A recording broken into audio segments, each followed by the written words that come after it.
여러분, 윤석열 정부 삼성전자의 반도체 보조금을 줘야 될까요? 말아야 될까요? 조금 애매한 문제일 수 있죠. 찬반 양론이 극심하게 갈릴 수 있는 그런 문제인데, 여기 보시면 KBS의 옛날 개그 콘서트에 애정남이라고 있었죠. 애매한 걸 정해주는 남자. 제가 오늘 아주 개인적인 그런 의견을 좀 말씀을 드리겠습니다.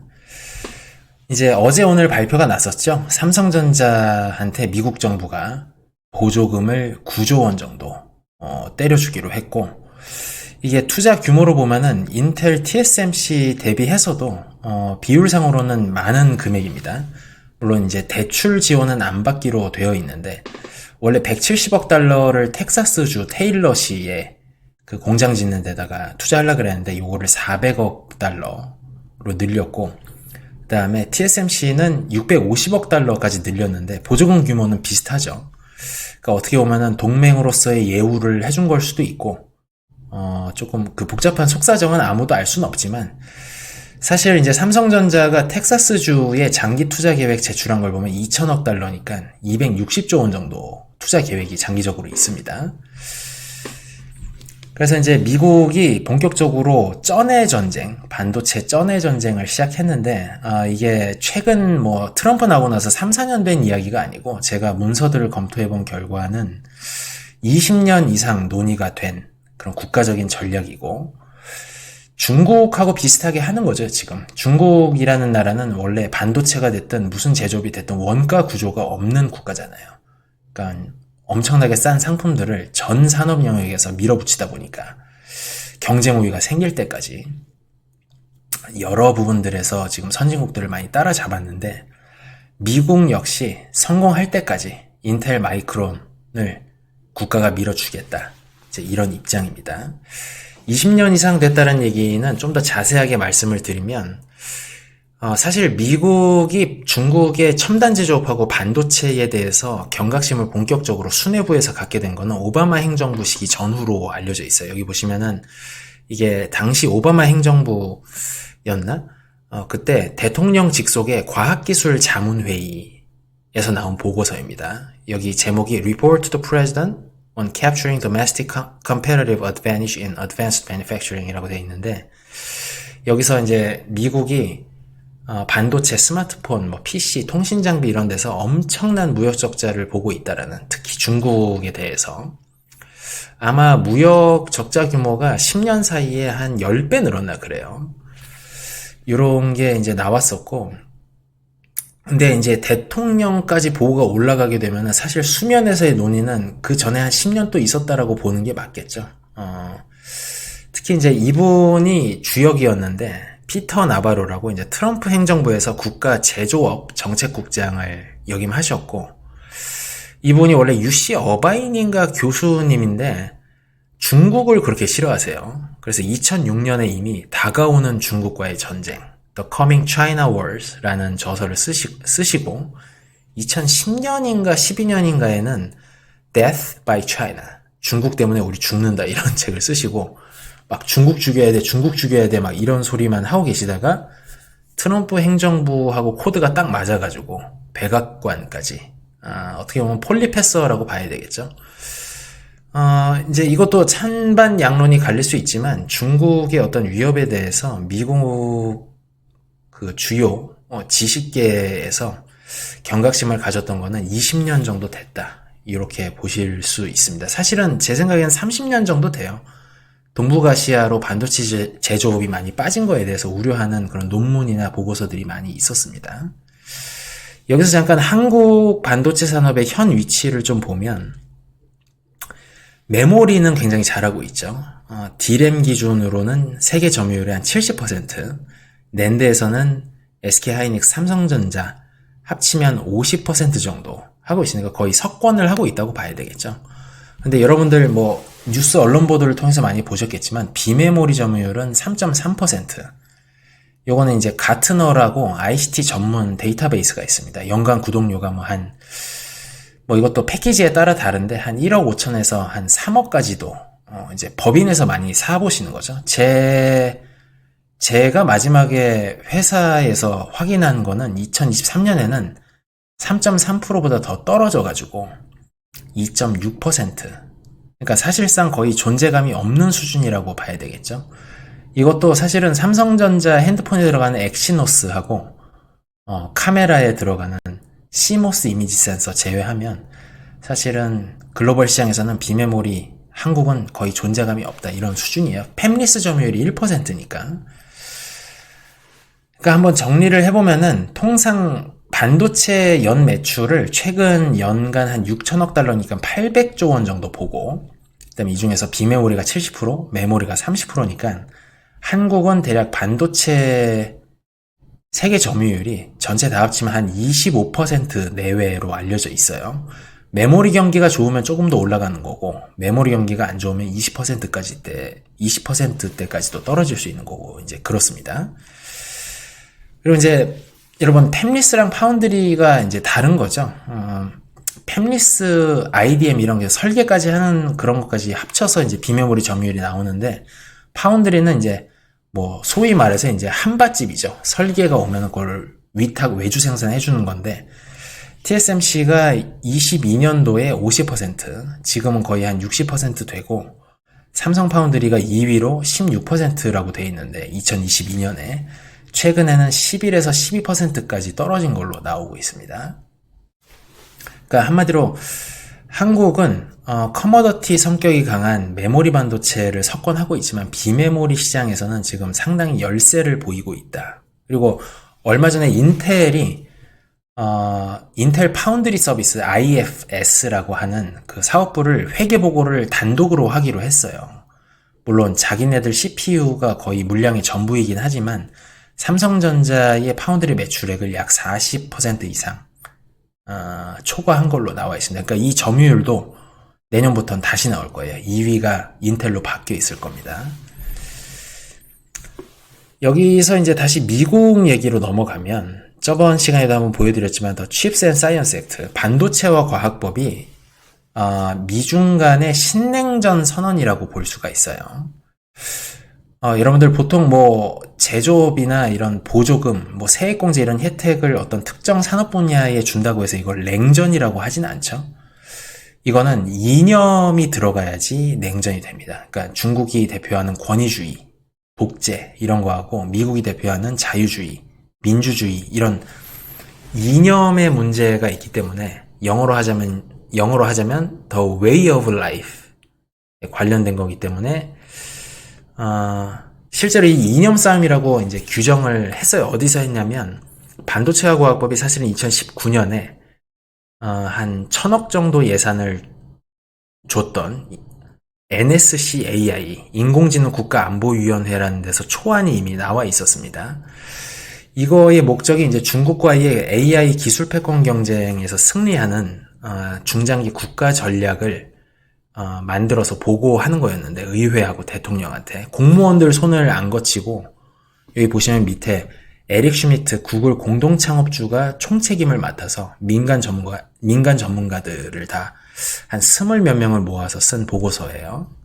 21년도에 최종 보고서가 나왔는데 그 분량이 756페이지였고, 이렇게 뭐 LI하고 파트너, like-minded, 뜻을 같이 하는 국가들하고 이제 반중국, 반러시아 공동 AI 전선을 형성하겠다. 그리고 그 핵심이 되는 물리적 기반은 첨단 반도체 제조업이기 때문에 국내에 무슨 일이 있어도 제조 기반을 마련하겠다.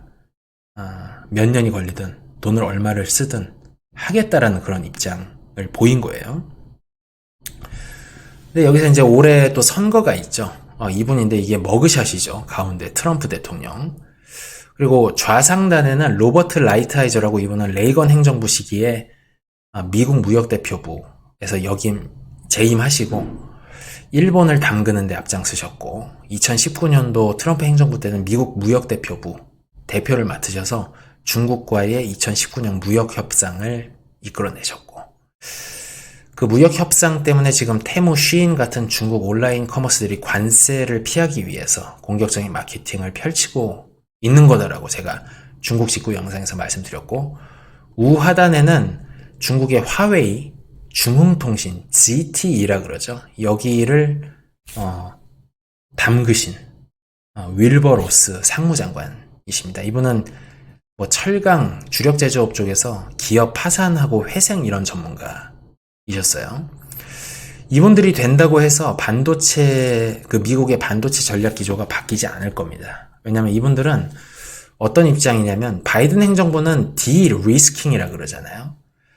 중국 수출 제조업이 싸게 물건을 잘 만들어내고 인플레 잡는 데 도움이 되니까 그거의 혜택은 보겠지만, 반도체, 양자, AI 이런 첨단 기술은 정밀한 수출 통제나 이런 걸 통해서 경쟁 우위를, 기술 우위를 유지하겠다, 이런 입장인데, 이분들이 보시기에는 디리스킹이라는 거는 탁상 공론에 불과하다 이거야. 왜냐면은 여러분들 현대자동차가 뭐 자동차 외주 생산하다가 내연기관 엔진 국산화 해버리고, 뭐 이병철 회장이 그냥 D램 뭐 1년 만에 만들어버리고, 이러니까 핸드폰, PC 뭐 이런 외주 생산, 핸드폰, PC 이런 전자제조 기업들을 갖고 있는 이상 그 중간재인 반도체를 내재화하는 거는 우리가 막을 수 없다. 뭐 그렇게 정밀한 수출 통제 뭐 뛰어난 사람들이 백악관에서 뭐 이래라 저래라 한다고 그게 안 될 거 아니야. 한중일 애들이 얼마나 똑똑한데. 아예 그 수출의 무역 규모하고 뭐 학생 연구개발 교류 뭐 이런 거를 전체 사이즈를 다 죽여버려야 된다. 이제 이런 입장이에요. 근데 또 하나는 뭐가 있냐면, 이 전략적 디커플링에 그동안 한중일이 보조금으로 반도체 산업에서 우위를 가져왔기 때문에 미국도 이길 때까지 보조금을 주겠다. 이제 이런 입장입니다. 사실 생각해보면은 중국은 반도체 집성전로 기금이라고, 이제 반도체 빅펀드라 그러죠. 뭐 50조, 100조 원 되는 걸 그냥 쏴주고 있고, 일본도 최근 뭐 이따가 말씀드리겠지만 시설 투자의 거의 50%를 현금을 쏴주고 있죠. TSMC하고 이제 래피더스 이런 데다가.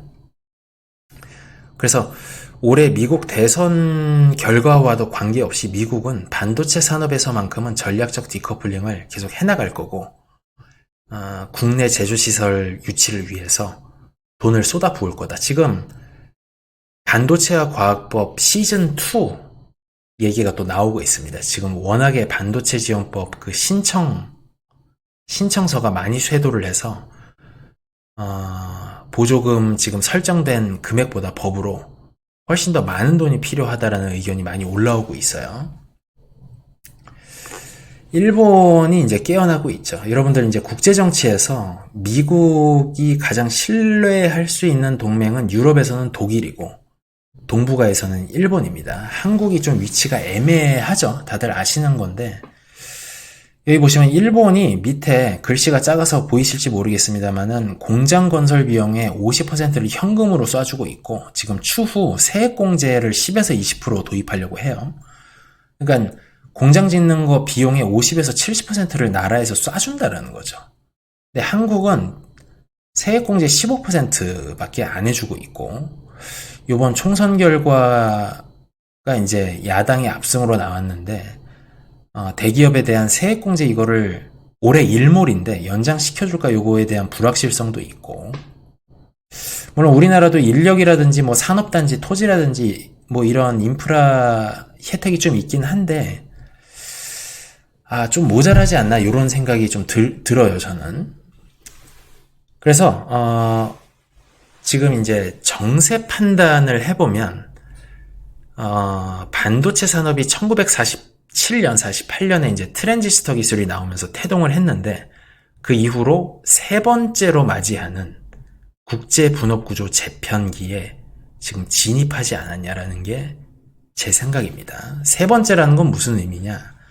48년부터 한 70년대 후반까지는 미국, 뭐 인텔, 아날로그 디바이스, 텍사스 인스트루먼트 이런 회사들이 잡았었고, 일본이 도시바, 뭐 NEC, 뭐 이런데 D램 기업들이 많이 나오면서 히타치하고, 일본이 80년대부터 90년대 초반까지 잡았었고, 그 이후로 대만하고 한국이 지금 반도체 제조업에 이제 주도권을 가지고 있는데, 이 두 나라만이 지금 현재 선단공정 파운드리 제조 능력을 보유한 걸로 알려져 있잖아요.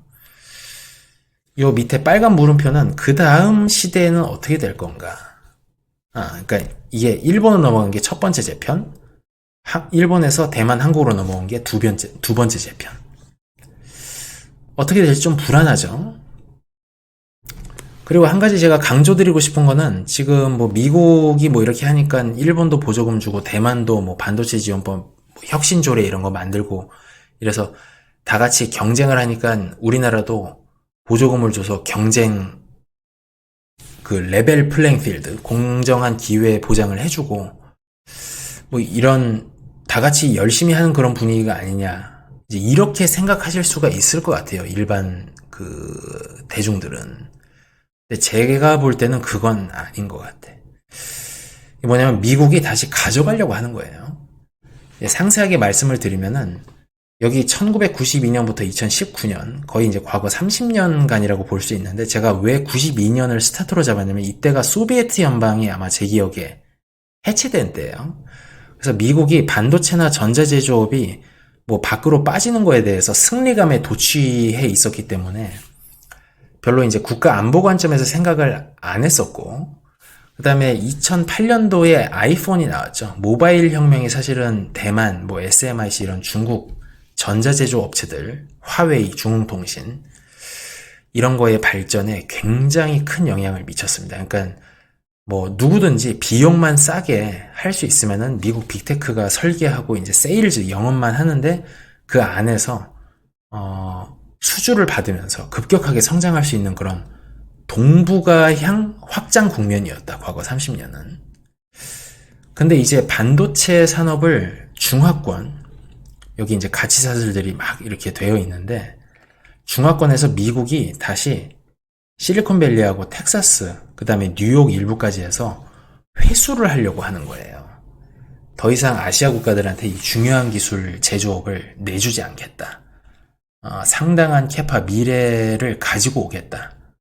이런 입장인 것 같습니다. 그러니까 지금 뭐 다 같이 뭐 열심히 경쟁하고 이런 게 아니고 미국이 회수해 간다는 거예요. 그러니까 사실은 TSMC도 위험하죠.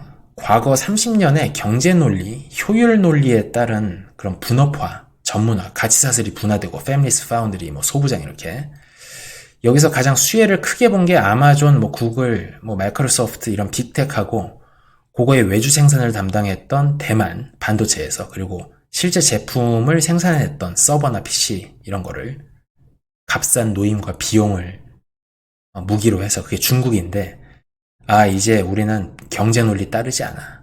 안보라는 전략 논리에 따라서 비용이 얼마가 들든 반도체 우리 회수해 갈 거야. 이제 요런 국면으로 규정을 할 수 있을 것 같습니다.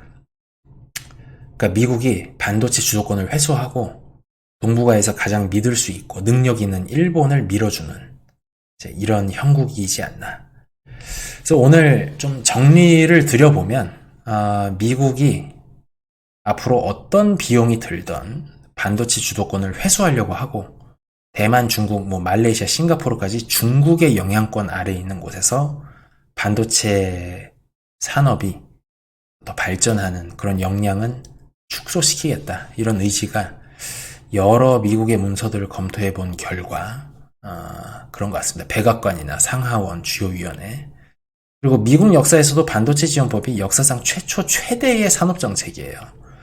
지금 여러 뭐 OECD나 세계 주요 싱크탱크에서 산업정책이 부활했다. 뭐 효과가 있을 거냐 없을 거냐 이렇게 생각하는데 여러분들 우리나라나 일본, 중국 대기업들 정부 지원하고 특혜 받아가지고 지금 다 경쟁 우위 갖고 있죠. 현실 세계에서는 정부가 힘을 쓰면 경쟁 우위, 비교 우위라는 거는 얼마든지 창출되고 왜곡될 수 있는 측면이 상당히 있는 것 같습니다. 경제학 교과서에서 배우는 거랑은 좀 현실은 다른 것 같아요. 그래서 좀 뭐 위험한 얘기일 수도 있고 그런데 이제 순전히 이제 회사원 일개 개인의 생각이니까요. 한국 대만은 그동안 반도체 글로벌 가치사슬 형성 단계에 있어서 경제 논리, 값싼 양산 경쟁력으로 반도체 산업이 굉장히 크게 성장했었는데 이제 미래 전략 논리의 시대에는 조금 어려워질 수 있고 어디에다 공장을 짓던지 조금 정부에서 도움이 필요하지 않냐. 그리고 최근에 이제 좀 위험하다라고 생각되는 거는 지금 선단 공장 파운드리 투자가 너무 많이 들어가서 파운드리 치킨 게임 얘기가 나오고 있어요. 그러니까 뭐 쉽게 말하면은 생산 캐파는 뭐 1000을 지어놨는데 미국 팹리스들이 가진 물량은 뭐 한 300밖에 안 된다. 미국 팹리스들이 지금 전 세계를 다 장악하고 있죠. 전 세계 점유율이 한 70% 넘고 나머지는 사실 우리나라가 들어갈 수 없는 시장입니다. 그러면은 캐파가 1000이고 수요가 300이면은 700은 문을 닫아야 되잖아요. 그렇죠? 그러면은 실제로 오바캐파가 현실화되면은 미국이 생사 여탈권을 주게 되겠죠. 그럼 누굴 죽일까요? 이거 한번 생각해 볼 문제입니다. 그래서 지금 앞다퉈서 미국으로 시설 투자를 늘리려고 하는 기업들이 많은 것이겠죠. 그리고 또 하나는 이런 거예요. 이제 대기업 특혜라든지, 그동안 이제 재벌 기업들이 한국에서 했던 행태, 뭐 이런 국민 감정이라든지, 수많은 injustices들, 이런 것들이 있지만, 다음 기회는 없다라는 생각이 듭니다. 팹 하나 짓는데 뭐 2, 30조 원이 들고, 거기에 들어가는 전문 인력을 양성하는 것도 대학교 때부터 박사과정까지 한 30년 걸리는 그런 인력들이 필요한데, 여러분들 모든 게 다 때라는 게 있잖아요. 그죠? 결혼도 그렇고, 뭐 자동차도 매번 점검을 해야지 이제 크게 이제 고장난 다음에 정비소 가봐야 계속 고장이 나죠. 소 잃고 외양간 고친다. 이런 속담이 좀 생각이 납니다. 반도체라는 건 이제 안보 전략 자산, 즉 생존 가치니까 우리가 삼성전자나 이제 대기업에 대해서 좀 우려하는 사항이 있더라도 일단은 세계적인 플레이어를 살려놓고 그 다음에 좀 생각을 해봐야 되지 않을까, 이런 생각입니다. 오늘 방송 여기까지 마치고요. 의견 있으시면 댓글로 많이 남겨주시면 고맙겠습니다. 시청해주셔서 감사합니다.